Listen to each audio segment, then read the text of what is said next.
movie My starring first Madeleine. given name was Little Rainbow Dancer. That name guided and protected me throughout my life. Hansen wahkumaganak. Madeleine McCallum, sukaski skwempetikawen. No matter where I am and no matter what I'm going through, dance is always my medicine. It just And now we're joined with Madeleine McCallum. Thank you so much for joining us today. Thank you for having me. And you can call me Maddie. All right, Maddie, well, tell us a little bit about this exciting new documentary about dance that is about to be released soon. Yeah, thank you. This documentary came when a friend of mine, her name is Anika Siskakis, and I was going through a cancer journey and I was introduced to her and she said, "Hey, can I follow you around with my camera?" And I was like, "Sure, if you want to document some of this." We didn't really know what we were going to do with it. And it just evolved and we got a grant and it became, I guess, organically just about me using dance. Not, I don't like to use the term using, but tapping into dance because that's kind of what helped me throughout my life, and dancing through came to be just organically. So tell us a little bit about how you got into dance. Dance has always been a part of my life. I grew up in a Métis settlement called Isle La Crosse in northern Saskatchewan. That's where all my family is right now. And I was always dancing when those much music, I guess 95, 96, those much music dance parties used to come to the north. I would be the kid that was dancing at those parties, like those little DJ dance parties. And I was also the kid that was jigging with the old people when I was really little. It kind of bothered me when I was little, but then I realized that the old people were giving me a gift. So dance has always kind of been a part of me. And it wasn't later until my 20s that I started to reflect that dance actually was what helped me through all of the hardships that I had gone through in my entire life. So it's kind of just been there with me. I always tell people I think I was born jigging. Can you tell us a little bit about what dance or Métis jigging does for you? Yeah, I think some people, I don't understand them. Some people are like, "Oh, I can't handle fiddle music for a long time." And for me, when I hear it, I feel it. Yeah, And in your it like just your heart. yeah, right? And it just like impacts you and I just want to dance. I just want to get up and do a little shuffle and a jig, like no matter where I am.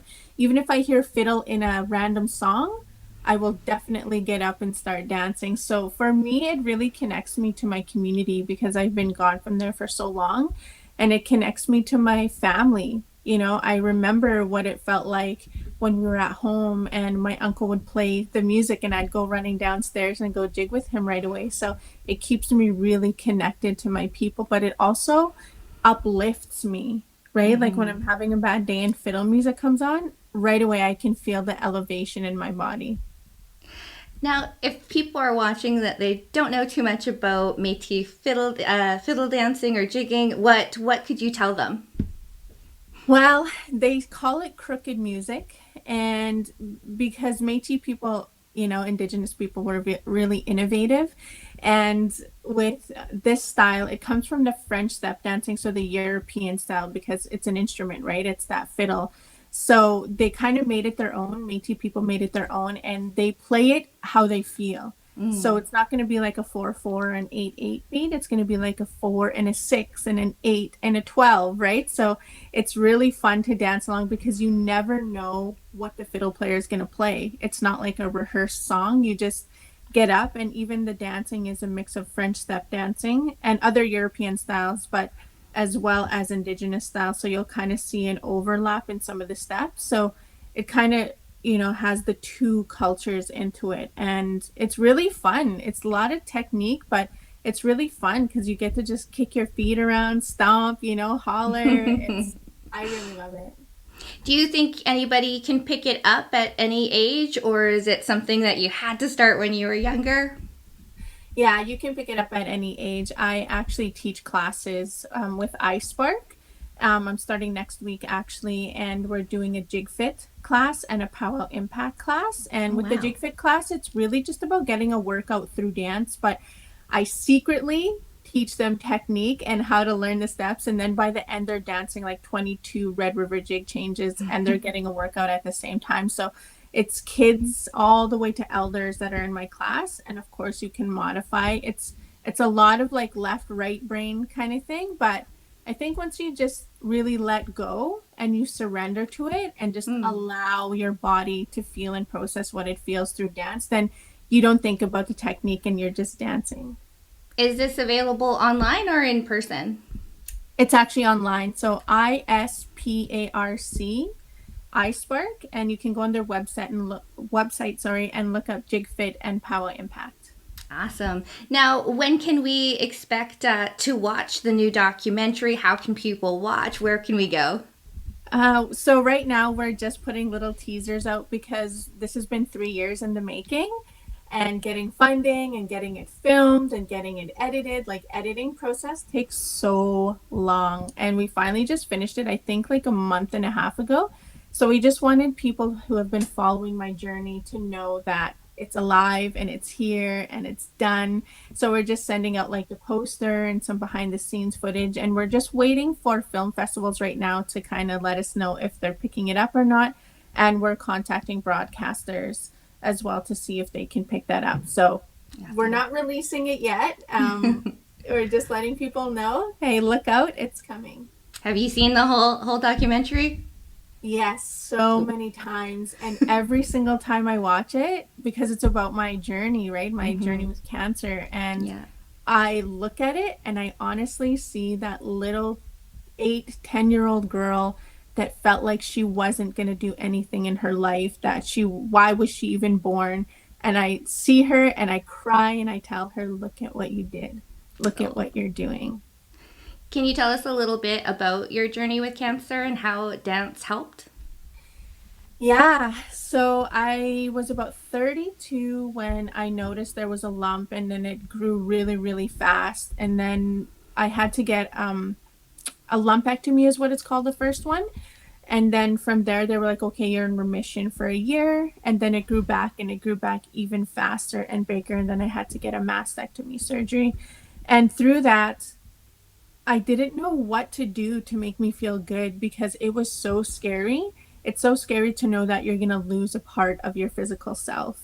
And through that journey, I was like, dance. Like I really reflected, and dance is what has helped me through everything. Just when you dance, you feel those feel good feelings, like it just raises the elevation in you. And I said, I'm going to dance through this whole journey. And then that's how that dancing through came to be. And some of my doctors were like, you're not supposed to dance. Don't dance. And I said, try and stop me. And how are you doing today? I'm doing good. I've been 3 years in remission. So it's pretty exciting. Sometimes I'm like, I can't believe it. It feels like it was just yesterday I was going through this. And I just want to say that you never truly are out of it because you have the after stuff that deal with, right? Like you look at your body, there might be some body dysmorphia, every little ache or pain or anything you feel, the nerves growing back, you feel like it's coming back, and there's always this anxiety and this fear. And I always just remember that I need to just listen to that. And then I start to dance, or I create a dance project, or I go do a jig or do a dance class, and that's where I let it go. That's awesome. Now, also with the discovery of the residential school children, did dance have any impact on you during that process as you were kind of coming to terms with what has been happening to our Indigenous people? Yeah, that I live in Kamloops currently in Secwepemc territory, and I went to visit the school, and during that time I actually felt like I didn't want to dance. I felt like I wanted to really sit. So I went to sit at the school a couple times just to hopefully, the spirit of those children could feel us visiting them. So I wanted to just be with the children, and so I stayed still for a little bit, and then I started to dance when I started to process and feel like I had processed it, and talked to my dad who went to day school, and really talked to some of my family members about what was going on and just asked them how they felt. And I know that in some cultures you don't dance when there's loss or grief, And for me, dance has helped me through most of my grief. So I took a little bit of a break, and then I started to dance, and I'm choreographing something right now and creating an orange jingle dress for this routine. Awesome. Now, if somebody is struggling with an illness or mental illness, what type of advice would you give them? Oh, this one's tough because I have struggled with mental well-being, my entire life. And, I have breakdowns, anxiety, depression, panic attacks my entire life, and I don't think there's one thing I could say that could help them. But what I can say that helps me is that you are enough.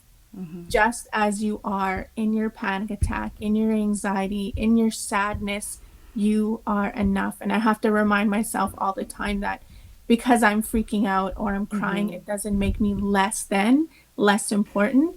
It makes me enough for myself just as I am, just to honor who I am in this moment.